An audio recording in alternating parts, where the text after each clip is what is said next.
할렐루야. 하나님의 사랑으로 오늘도 승리하는 하루가 되기를 축원합니다. 오늘 5월 26일 화요일날 아침입니다. 오늘은 두 번째 시간입니다. 오늘 말씀은 바로 남편의 역할은 바로 지배가 아니라 희생적인 돌봄이다 라고 하는 주제입니다. 그리고 이 말씀은 바로 에베소서 5장 25절에 그리스도께서 교회를 사랑하신 것 같이, 나 안에 사랑하기를 그리스도께서 교회를 사랑하시고 그 교회를 위하여 자기 몸을 버리신 것 같이 사랑하라, 이렇게 말합니다. 이 말 속에서 우리는 아내에 대해서 또는 남편이 갖고 있는 어떤 권한이나 또는 어떤 그 권력, 이런 것에 대한 얘기는 한마디도 나오지 않고 있다라는 사실을 우리가 볼 수가 있죠. 오히려 남편에게 요구하는 것은 십자가입니다. 예수께서는 교회를 위해서 자기 몸을 내어주셨습니다. 이 내어주셨다라는 이 말은 바로 자기 몸을 희생했다라는 거예요. 자기 몸을 바쳤다는 얘기죠. 돌아가셨다는 얘기입니다.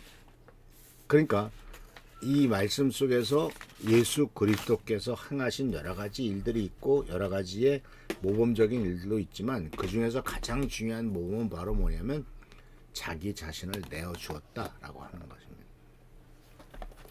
이것이 바로 남편이 가정에서 아내를 사랑하는 사랑의 기준이죠.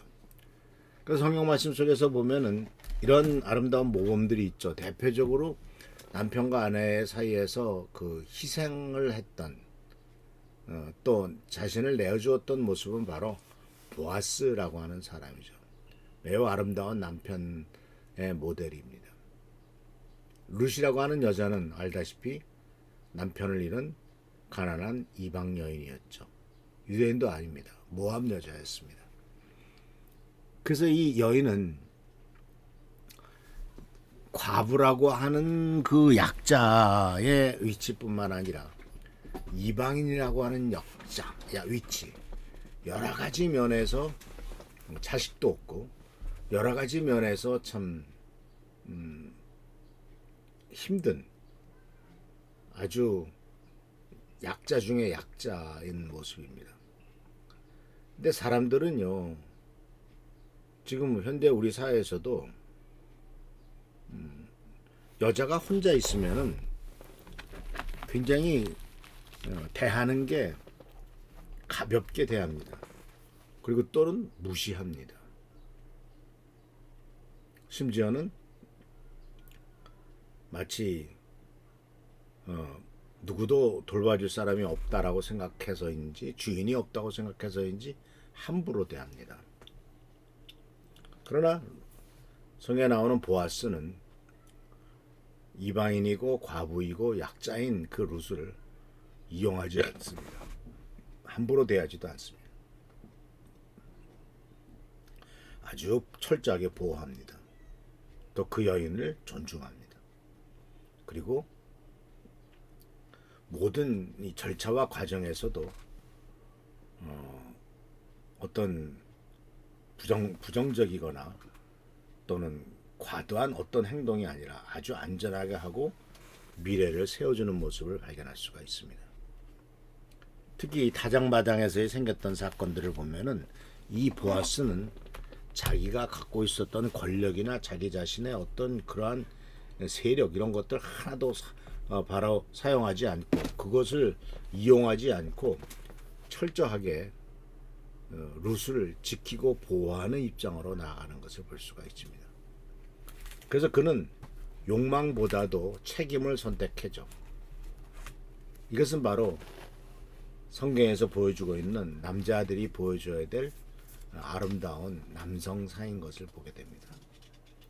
힘이 없는 것이 아니라 힘을 보호를 위해서 사용하는 것이죠. 자기 힘을 자기를 과시하기 위해서 사용하는 것이 아니라 연약한 다른 사람들을 돕기 위해서 사용하는 거죠.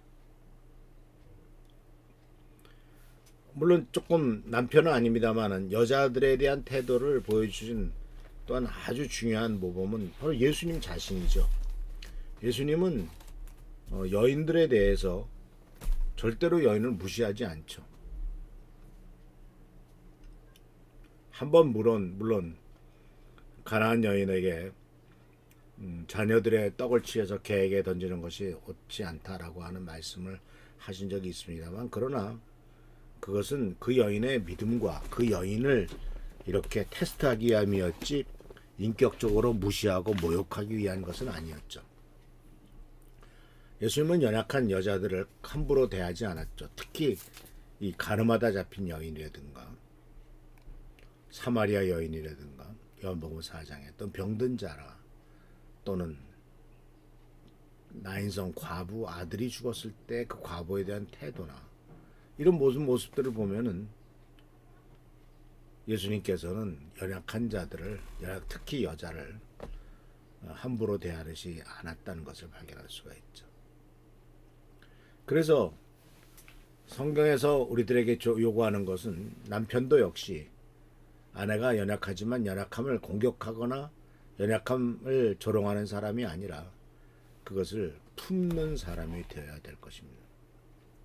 오늘 많은 남편들이 경제적인 책임은 지지만 정서적인 책임은 회피합니다.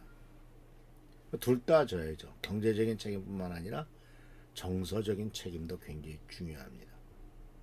특히 아이들이 다 커서 출가하고 아내와 남편, 나이든 중장년에 노년에 아내와 남편이 남았을 때 정서적인 책임은 굉장히 중요합니다. 가정 안에 또한 문제는 현대사회에서는 대화가 없죠. 공감이 없어요. 그래서 아내가 가장 어려워하는 것은 뭐냐면 내 마음을 알아주는 사람이 없다라고 이렇게 탄식하는 거죠. 그래서 성경은 남편에게 단순한 물질적인 공급자, 뭔가 자꾸 채워주는 것만, 돈만 갖다 주면 다 끝난다 생각하는 그러한 공급자가 아니라 정서적인 보호자가 되라라고 말씀하고 있는 것을 보게 됩니다.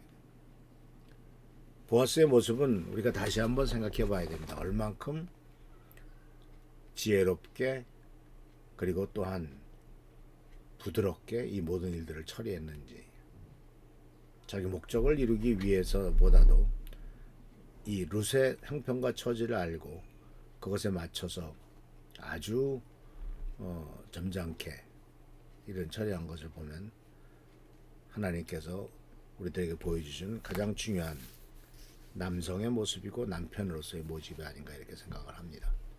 그래서 사랑하는 성도 여러분, 주님께서는 우리들에게 남편의 역할을 좀 심하게 요구하셨습니다. 그것은 바로 예수께서 십자가에 달려 돌아가신 것처럼, 교회를 위해서 자기 몸을 주신 것처럼 너희도 그렇게 하라고 하신 말씀을 우리가 기억하면서 남편으로서의 역할, 가장으로서의 역할을 다 감당할 수 있는 우리 귀한 성도님들 되시기를 축원합니다. 기도하겠습니다. 오늘도 주께서 함께 하신 은혜를 감사드립니다. 보아스가 룻을 품듯이 우리가 남편으로서 아내를 품고 또한 이 모든 과정을 주님께서 주시는 귀한 생명의 동참자임을 깨닫고 같이 나갈 수 있도록 주여 도와주옵소서. 하나님의 축복과 온천과 은혜가 넘치도록 채워주시길 바라옵고 예수 그리스도의 이름으로 감사하며 간절히 기도하옵나이다. 아멘. 오늘도 주께서 축복과 능력과 은총과 은혜로서 우리 사랑하는 성도님들의 삶을 채워주실 줄 믿습니다. 할렐루야. 축복합니다.